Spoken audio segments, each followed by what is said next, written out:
Bonjour à tous, ici votre connard du catch et aujourd'hui on va faire la review de WWE SmackDown de la nuit du 5 au 6 novembre. Un SmackDown ni bon ni mauvais, c'était un SmackDown moyen. On va tout de suite rentrer dans le vif du sujet parce que quand même il y a des choses à dire, notamment la première chose, où est le build-up du Survivor Series? Survivor Series c'est dans 2 semaines. Je m'en suis rendu compte là, c'est dans 2 semaines et il n'y a toujours pas de build-up Raw SmackDown. C'était même l'occasion pour la WWE quand même d'essayer de, aller entre guillemets, booster les audiences de Raw et SmackDown encore plus. Parce que franchement, à cette période-là, c'est quand même une période, on va dire, un peu excitante. Depuis qu'ils avaient refait le brand split en 2016, sur Avoir Series, c'était redevenu excitant avec la guerre Raw SmackDown. Surtout en 2016, en 2017 et en 2018 aussi, c'était pas mal. Mais là, c'est retombé un petit peu, c'est un petit peu retombé. Et là, tu vois que la WWE, ils en ont rien à faire. Bah là, il y a même pas quoi, il y a même pas 2 heures, ils ont annoncé dans un plus grand calme sur Twitter, bah, les équipes pour Action Avoir Series. Ok, sur Twitter, même pas Raw, même pas SmackDown. C'est n'importe quoi. C'est n'importe quoi. Et même sur ce show-là de hier soir, tu ressens même pas que les Survivor Series, c'est dans 2 semaines. Hein. Tu sens même pas. Tu sens même pas. Bref, SmackDown en attaque directe avec la Bloodline. Roman Reigns qui arrive, qui revient. Le gars, il n'était pas là pendant une semaine et il nous l'a fait sentir que quand il n'était pas là, il y avait une différence et que quand il revient, il y a aussi une différence. Le mec, il dit, il nous dit dans le plus grand calme que il a besoin de vacances. Il a besoin de vacances, c'est normal. Quand tu pètes la gueule de Brock Lesnar, tu as besoin de prendre quand même une semaine de congé. Il commence aussi à se moquer de Brock Lesnar parce que Brock Lesnar s'est mangé quand même la plus grosse amende all-time pour quelqu'un, 1 million de dollars. Voilà. Et ensuite là, c'est toujours intéressant avec Roman Reigns et il y a toujours l'ambiguïté. Le mec, il demande à son wise man Paul Heyman, qu'est-ce qui s'est passé la semaine dernière? Et bah, Paul Heyman qui dit, ouais, écoute, Kayla Braxton, elle m'a interviewé, elle voulait savoir ce que je pensais de l'amende de Brock Lesnar de 1 million de dollars, j'ai pas voulu lui répondre, nan, nan. Wiseman, qu'est-ce qui s'est passé la semaine dernière? Dis-moi, la semaine dernière, il s'est passé quoi avec les Housseaux? Ah, là déjà, ça sentait le roussi. Et il demande ensuite à Paul Heyman, qu'est-ce qui s'est passé entre les Housseaux et New Day? Qui a gagné, qui a perdu? Paul Heyman, bah, Cheney, il dit bah, les Usos ont perdu contre le New Day. Et il demande légitimement qui a pris le pin contre le New Day. Et là, c'était drôle quand Jimmy et Jey Uso qui se font comme des enfants. C'est lui, c'est lui, c'est lui, c'est lui, c'est lui. Roman Reigns se retourne. Il va voir Jimmy. Il dit c'est passé quoi, mon vieux? Comment ça, tu te fais piner par le New Day? Et là, encore une fois, les graines qu'ils avaient semées déjà l'été dernier quand Jimmy Uso était revenu, et ben on les sème de nouveau les graines. Peut-être en attendant que le Great One revient à la WWE, et s'il revient, les graines sont déjà semées. C'est tellement du bon travail, le personnage de Roman Reigns. C'est limite une masterclass à tous les niveaux à chaque fois. Ensuite, il y a nos amis du New Day qui se pointent, King Woods, Kofi Kingston, blablabla. Ils racontent leurs blagues là. Xavier Woods qui raconte ses blagues sur The Head of the Table. Voilà, comme oui, Roman Reigns se fait surnommer The Head of the Table. Il fait des blagues sur The Head of the Table et tout. Et après, on est tombé sur un truc intéressant. Xavier Woods qui dit ok, moi contre Jimmy Uso, le perdant devra se mettre à genoux devant le gagnant. Voilà, ok, bim, c'est accepté, c'est acté pour le main event. Ensuite, le truc qui n'a aucun intérêt, Shayna Baszler contre Naomi.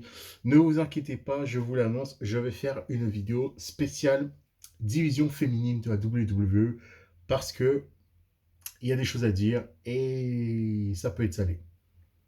Je me garde une vidéo sur ce sujet-là parce que là, ça commence vraiment à bien faire.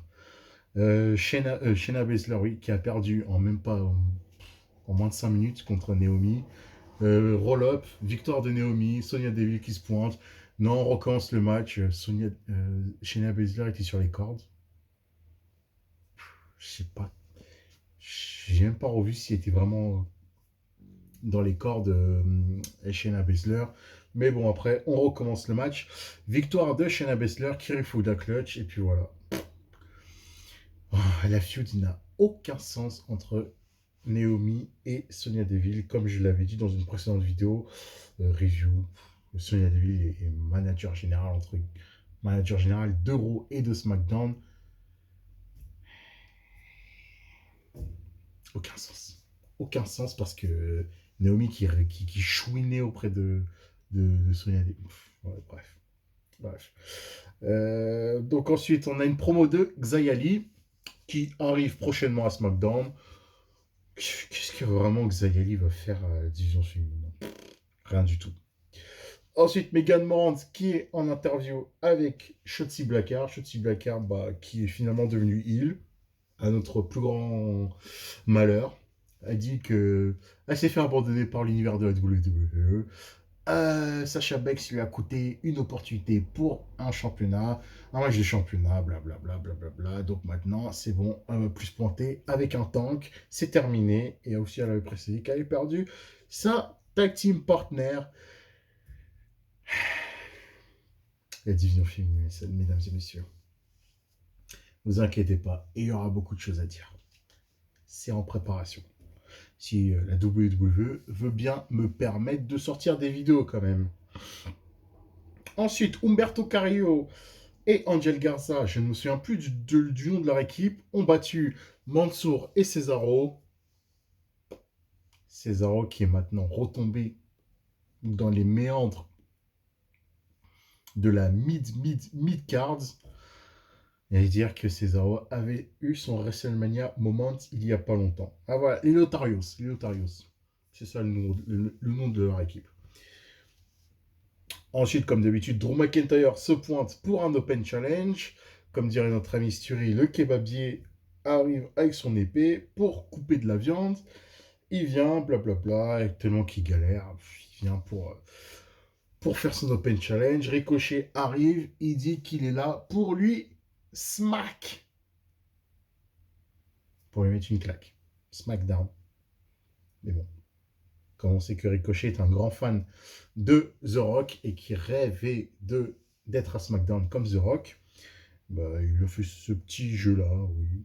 Bim. En plus, il a mis une claque à Drew McIntyre.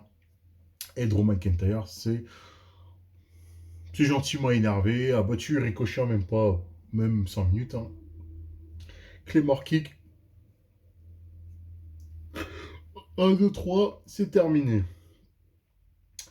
Mustafa Ali qui dit que à Kayla Braxton, oui, j'observe le match de Ricochet parce que lui et moi, on a des points communs. SmackDown au secours, qu'est-ce qui vous arrive je sais plus trop où ça va, SmackDown. Hein. Ça, je sais pas.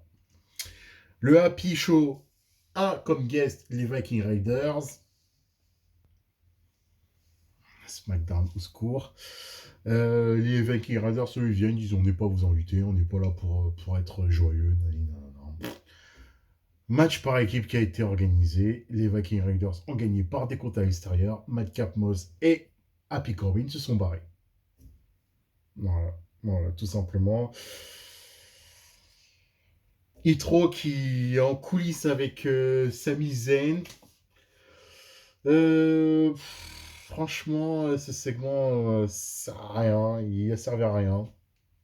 Juste, il a servi que Sami Zayn, on l'a vu de nouveau danser. Et puis, Hitro, tu sens qu'en fait, ils ont viré Bifa de toute façon à la WWE. Et donc là, tu sens que Hitro, là, petit à petit aussi, ils vont bientôt se faire enterrer. Hein. Je leur donne, je crois, même pas 3 mois et ils vont splitter. Et puis voilà. Après, ce seront des jobbers. C'est triste, c'est triste, c'est triste, c'est triste. Et ensuite, on passe au main event. Xavier Woods contre Jimmy Uso. Victoire de Xavier Woods face à Jimmy Uso. Petite précision, Xavier Woods avait une nouvelle musique d'entrée spécialement, comme c'est devenu le roi, the king of the WWE. Et lui, il exploite quand même bien cette gimmick de king. C'est ça le point positif avec Xavier Woods. Donc il a battu Jimmy Uso. Jimmy était prêt à se mettre à genoux, mais nanana. Le chef tribal s'est pointé, Superman Punch sur Xavier Woods, et en même temps, il a pété la jambe de Kofi sous les yeux de Xavier Woods. Il lui a porté un spear, et il lui a demandé c'est qui le roi maintenant. Et par rapport à la première heure du show, où Xavier Woods l'avait défié, eh bien, apparemment, Roman Reigns va affronter Xavier Woods la semaine prochaine à SmackDown. Et encore une fois, je demande Survivor Series, c'est dans 2 semaines, les gars. C'est quoi le build-up du Survivor Series? Ah là là, mon Dieu. WWE, qu'est-ce qui vous arrive? Même vos propres concepts, vous les souillez. C'est triste, mais c'est comme ça. Voilà, c'était votre connard du catch. J'espère que vous avez aimé cette vidéo. Partagez-la, commentez. Surtout commentez-la, les gars. Et regardez la vidéo en entier, s'il vous plaît. Regardez les vidéos en entier. Likez. Des commentaires pour qu'on puisse interagir. Et faites tourner la vidéo, comme je vous le répète. C'était votre connard du catch. On se retrouve pour de nouvelles aventures catchesques. Allez, salut et passez une bonne soirée.